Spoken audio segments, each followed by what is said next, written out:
Hi everyone, welcome back to my channel. It's Esther here from Esther's Orchids, and this evening I thought I would do my video with some catch-ups on Keikis and Phalanopsis and Paphiopedilums that I had deflasked. And I've just got a little furry monster that's jumped on my knee, so we'll put her down. So today I will show you my Phalanopsis Keikis that I potted on the 7th of January. So today is only the 14th of February, and wow, how they have loved being in media rather than being on the plant.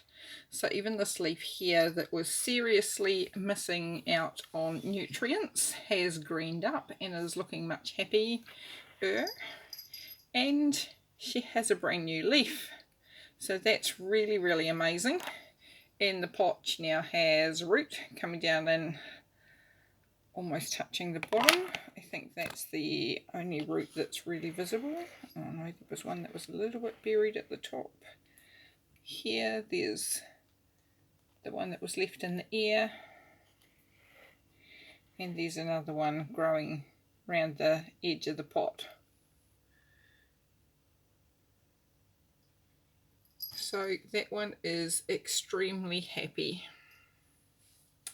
So that was the full-size Phalanopsis with a white flower and green leaf.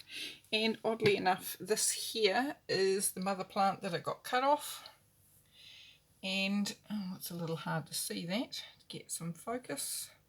It's decided to grow another keiki. So that's where the stalk was cut off, or the stem was cut off.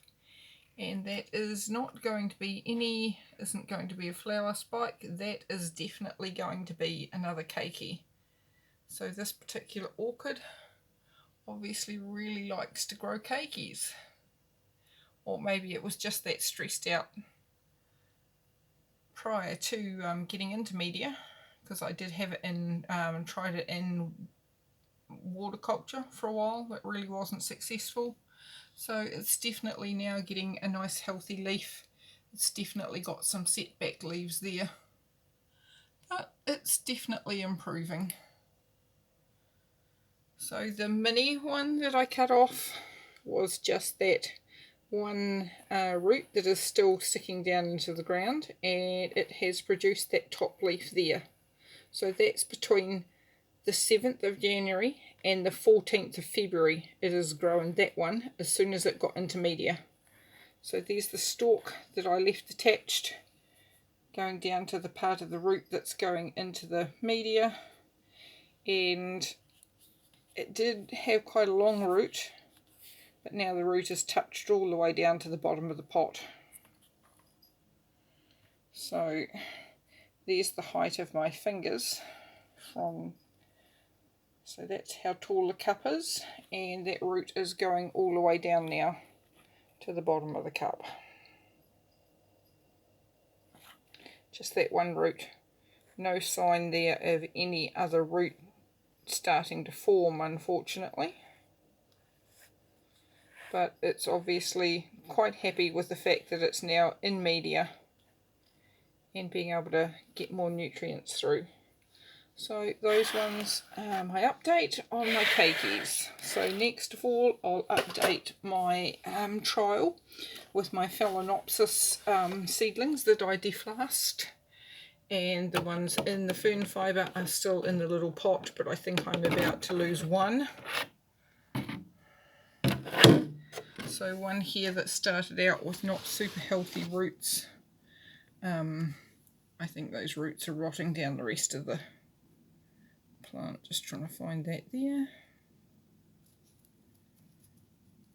So I don't actually think this one's going to make it, but you never know. Doesn't look like it's pushing up a new leaf there, because normally, as I say, new leaves will form new roots, but I might be losing that one. So apart from that, everything else in this pot is looking wonderful. So new leaves forming, even to that tiniest little one in that corner there. it's formed new leaves. Didn't even think that one would survive. And all through the pot, we just seem to be doing amazingly. So definitely loving having them in fern fibre. So my trial was some in fern fibre and some in sphagnum moss. So here is what's happening with my ones in sphagnum moss. So I definitely find it much harder to regulate the moisture. It dries out much quicker. If you water it, it soaks up a heap of water and seems to get too soggy very quickly. And with the light, it's definitely creating a lot of algae. But we do have some there that are forming little new leaves. The tiny ones still growing. Definitely lost one or two from there in that gap there. This one here, the roots aren't looking particularly fantastic either, but some of them actually came out of the flask with not so wonderful roots. So some are doing okay, and this one here, if I can get that to focus, that is a new little root tip growing there.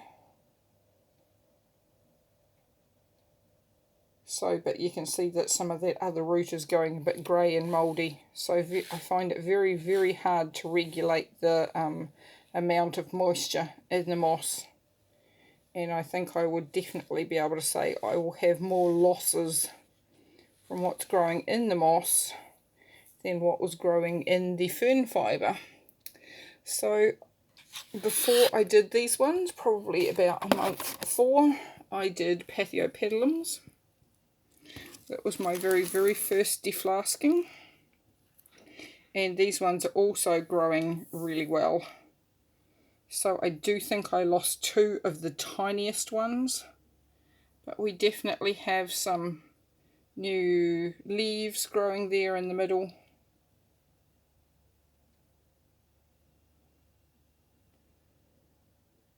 So they are definitely all looking pretty happy. And I still have the ones that were in separate containers, but as you can see there, they are going to be a mottled leaf path, which means they like inside temperatures. I don't ever let these get too cold. And I just generally keep that top layer of fern fibre moist. So these ones, I don't know if we can tell, we'll try. Oh yes. They have a layer of wood chips on the bottom, and then they have pumice in the middle, and they're in a little holy basket so that the water can just drain out the bottom. So that is my Paphiopedilums. That's about 2-3 months maybe since they were deflasked. So that's my update. If you enjoyed my video, please give me the thumbs up. If you didn't enjoy my video, give me the thumbs down.